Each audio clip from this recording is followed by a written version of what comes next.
ഇറാന്റെ ആണവ മിസൈൽ പദ്ധതികൾക്ക് അന്ത്യം കുറിക്കാതെ അമേരിക്കൻ പ്രസിഡന്റ് ഡൊണാൾഡ് ട്രംപ് വെടിനിർത്തൽ പ്രഖ്യാപിച്ചേക്കുമെന്ന വാർത്തകളാണ് ഇപ്പോൾ പുറത്തുവരുന്നത്. ട്രംപിന്റെ ഈ സമാധാന നീക്കത്തിൽ കലിതുള്ളി ബെഞ്ചമിൻ നെതന്യാഹു രംഗത്ത്. അമേരിക്കൻ പ്രസിഡന്റ് ഡൊണാൾഡ് ട്രംപ് വെടിനിർത്തൽ പ്രഖ്യാപിച്ചേക്കുമെന്ന വാർത്തകൾ ഇസ്രയേലിനെ വിറപ്പിക്കുകയാണ്. ഇറാന്റെ കരുത്തിനു മുന്നിൽ ലോകശക്തിയായ അമേരിക്ക പോലും നയതന്ത്രപരമായ വിട്ടുവീഴ്ചകൾക്ക് തയ്യാറെടുക്കുന്നു എന്നത് മിഡിൽ ഈസ്റ്റിലെ ഇറാന്റെ വർദ്ധിച്ചു വരുന്ന സ്വാധീനത്തെയാണ് ഇവിടെ അടിവരയിടുന്നത്.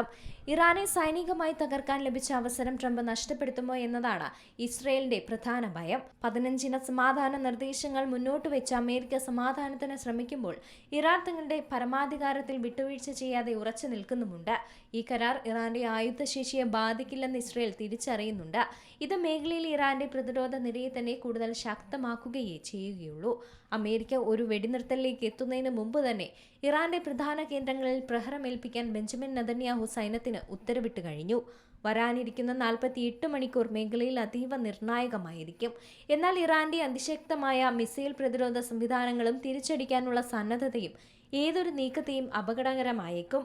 ഇറാനും അമേരിക്കയും തമ്മിലുള്ള വിശദമായ കരാർ ഇപ്പോഴും വിദൂരമാണെങ്കിലും ഒരു പൊതു ചട്ടക്കൂടിനുള്ള സാധ്യതയും തെളിയുന്നുണ്ട്. ഇറാന്റെ ഭരണകൂടത്തെയോ അവരുടെ മിസൈൽ പ്രോഗ്രാമുകളെയോ തടയാൻ അമേരിക്കയുടെ ഈ 15 പോയിന്റ് കരാറിന് സാധിക്കില്ലെന്നാണ് ഇസ്രയേലിന്റെ വിശ്വാസം. ഇത് നയതന്ത്ര മേശയിൽ ഇറാന് ലഭിച്ച വലിയൊരു മുൻതൂക്കമായി മാത്രമേ വിലയിരുത്തപ്പെടുന്നുള്ളൂ. മിഡിൽ ഈസ്റ്റിലുടനീളം വ്യാപിച്ചു കിടക്കുന്ന ഇറാന്റെ ഈ സായുധ ശൃംഖലയെ തകർക്കുക എന്നതാണ് ഇസ്രയേലിന്റെ പ്രധാന ലക്ഷ്യം. എന്നാൽ ഈ യുദ്ധം പാതി വഴിയിൽ അവസാനിപ്പിക്കുന്നത് ഇറാന്റെ ഈ സ്വാധീനത്തെ നിലനിർത്താൻ സഹായിക്കുമെന്നാണ് ഇസ്രയേലിന്റെ പക്ഷവും.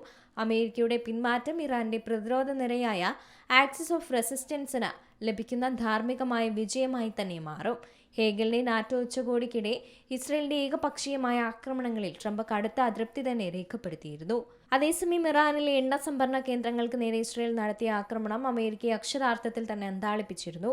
ഇസ്രയേലിന്റെ നീക്കങ്ങൾ തങ്ങൾ പ്രതീക്ഷിച്ചതിലും അപ്പുറമാണെന്നാണ് അമേരിക്ക പ്രതികരിച്ചത്. ഇരു കൂട്ടരും തമ്മിലുള്ള ഏകോപനമില്ലായിരുന്നു എന്ന വെളിപ്പെടുത്തലുമുണ്ടായിരുന്നു. അമേരിക്കയുടെ താൽപര്യങ്ങൾക്കും ഉപരിയായി സ്വന്തം അജണ്ട നടപ്പിലാക്കാനാണ് ഇസ്രയേൽ ശ്രമിക്കുന്നത്. അത് ട്രംപിനെ ചൊടിപ്പിച്ചിട്ടുമുണ്ട്. International desk, Zee Malayalam news. ഏറ്റവും പുതിയ വാർത്തകളും വിശേഷങ്ങളും വിരൽ തുമ്പിലറിയാൻ സീ മലയാളം ന്യൂസ് എല്ലാ ഡിജിറ്റൽ പ്ലാറ്റ്ഫോമുകളിലും ലഭ്യം.